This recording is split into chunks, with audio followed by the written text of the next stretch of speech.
Hell is coming, brother. Hell is coming.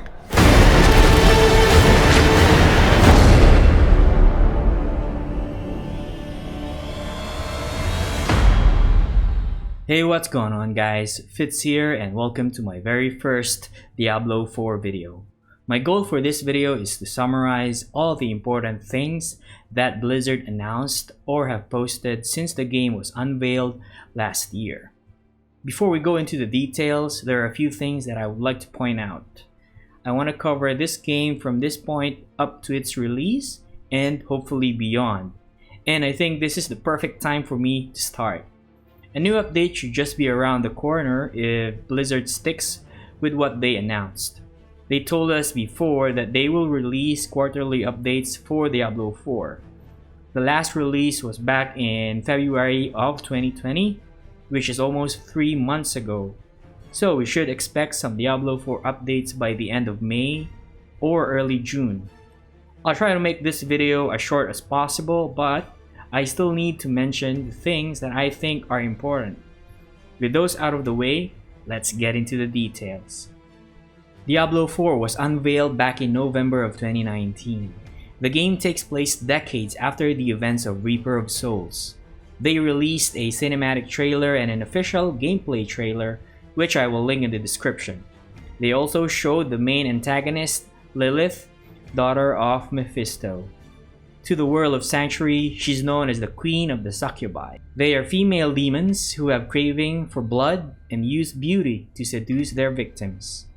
Blizzard wants to broaden Sanctuary by making it a fully open world. Players will be able to adventure across 5 dangerous regions in any order, all seamlessly connected for uninterrupted journeys. They also announced a brand new addition to the game, the Mount.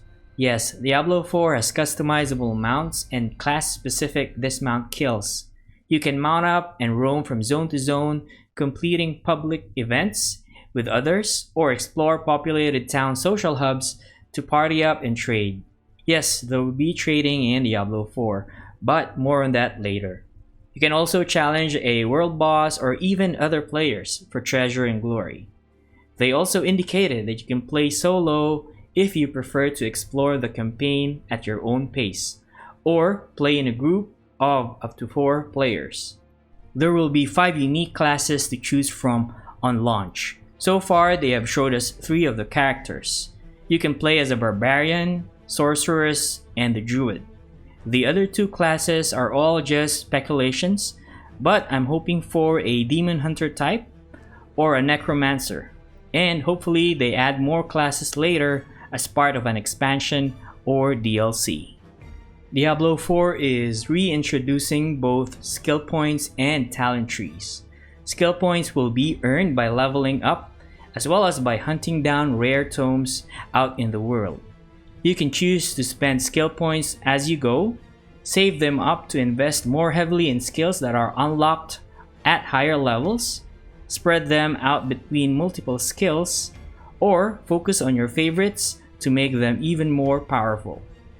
Each class also has a dedicated talent tree for further character customization. Where you want to specialize is up to you, and your talent investments will reflect these decisions. Talents get more powerful the further down the tree you travel. Unlike previous Diablo games, Diablo 4 is fully open world. This means you can explore any of the 5 distinct regions in any order, at any time, and travel seamlessly between them. Sanctuary will become a living, breathing place to explore and plunder. With introductions like monster ecologies tied to regions, a shared player world with public events, and town points of interest that act as social hubs, Diablo 4 will feel a little less lonely, though no less bleak. The 5 distinctive regions are connected contiguously for streamlined adventuring from area to area with no loading interruptions. Let's have a quick look at the 5 regions. The first region is the Skosglen. Home to the Druids, this verdant and rainy land is heavily forested and borders the coast. Werewolves lurk in the thick foliage, and the new monster family, the Drowned, crowd the haunted coastlines, waiting to drag unsuspecting victims to a watery doom. The second region is the Fractured Peaks. Snowy and secluded, a sect of devout priests find refuge in the isolation of this high mountain range.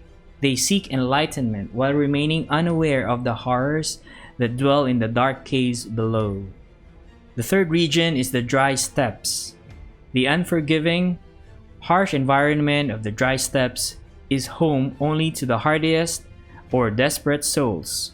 Be warned, denizens of this land will do anything to survive, resorting to anything from petty banditry to savage cannibalism. The fourth region is the Hawazar. Witches and zealots call the snake-infested swampland home, scouring the murky depths for ancient artifacts. The unaware will quickly find themselves in dire straits. The fifth region, and certainly not the last, is the Kyrgyzstan. The desert shadows of Kyrgyzstan make excellent cover for a group of rising cultists. They quietly plumb abandoned ruins, seeking power to aid the return of the ancient prime evils. Whether you're prone to partying up or an independent adventurer, Diablo 4 will have a way for you to play. When it comes to the campaign, you'll be able to play through the entire story at your own pace or alongside friends, with the progress syncing up to the party leader, so there's no question about what's been done or what's next on the checklist. While most of the world is socially open, certain smaller parts of each region are campaign specific. Once the campaign objectives have been completed, those areas will also dynamically open to other players. This means you might see another party of adventurers pass you by, or you could organically stumble into an event or world boss other players are already battling. You won't need to party up to enjoy these activities. Whether you decide to join the fray or continue your own journey, the decision remains yours. Dungeons will be separate instance experiences. While you won't see wandering adventurers alongside you as you delve into an abandoned ruin, you can opt to bring up to a party of 4 players in to tackle tougher challenges for greater rewards. Dungeons are randomized experiences, including both their layouts and the events that might occur with them. They can be interior or exterior landscapes, may mix and match between different tile sets, and offer totally seamless exploration. Moving from one level or scene to another is now a natural, loading screen free process. There will be dungeon objectives which will help guide your adventure and offer greater rewards and increased danger. As you complete dungeon objectives, the goals you have will continue to update, and the dungeon itself might respond by sending tougher enemies and challenges your way. Each objective has been custom designed to give the dungeons their own identity and character, and there are hundreds of dungeons with tons of events, ensuring each delve is a unique one. There will be a new system called keyed dungeons. By finding a key out in the world of Sanctuary, you can upgrade an existing dungeon into a special endgame version with increased difficulty, greater rewards, and dungeon affixes. Keyed dungeons are similar to rifts in Diablo 3. They introduce greater challenges as their tiers increase through dungeon affixes. The majority of dungeons are real places in the world, and players will know some information about them, including what type of monsters, events, and layouts to expect.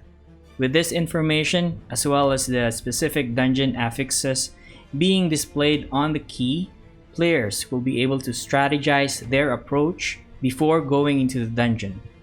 To simplify it, you can now plan and strategize before you decide to run a keyed dungeon. While in Diablo 3 Rifts, you won't have any of that information until you run the Rift. Diablo 4 will introduce monster families.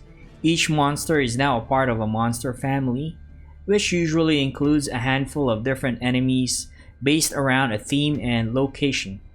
One of the new families is called the Drowned. The Drowned are watery entities that can be found around the coast of Skosglen. You won't find them anywhere else in the world, and if you're looking specifically to hunt them down, you'll need to travel to find them. Each member of the family has a specialty or signature ability that synergizes with the other members of that family, becoming stronger when they're fighting together. Ashava is one of the many world bosses that requires a group or at least several players to challenge. There is a new stagger mechanic. Rather than having bosses be immune to crowd control effects, they can instead become staggered, losing some of their capabilities or powering down once a certain threshold has been met. When staggered, bosses will be less deadly and players can focus on the offensive. It's not a Diablo game without tons of new loot to find. Most of the item categories are still the same.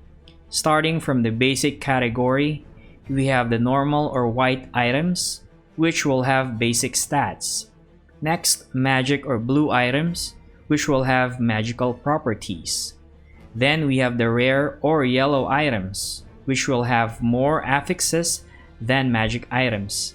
The next two are on the same category. The legendary or orange items will have legendary powers. The set or green items will have huge bonuses the more piece of that same set you equip. And lastly, the mythic or red items, which are the most powerful items in the game. They initially had ancient items, but because of player feedback, Blizzard completely removed that item category. In Diablo 4, legendaries are just as, if not more, powerful than set items. Blizzard said that they don't want players to feel beholden to one particular class set.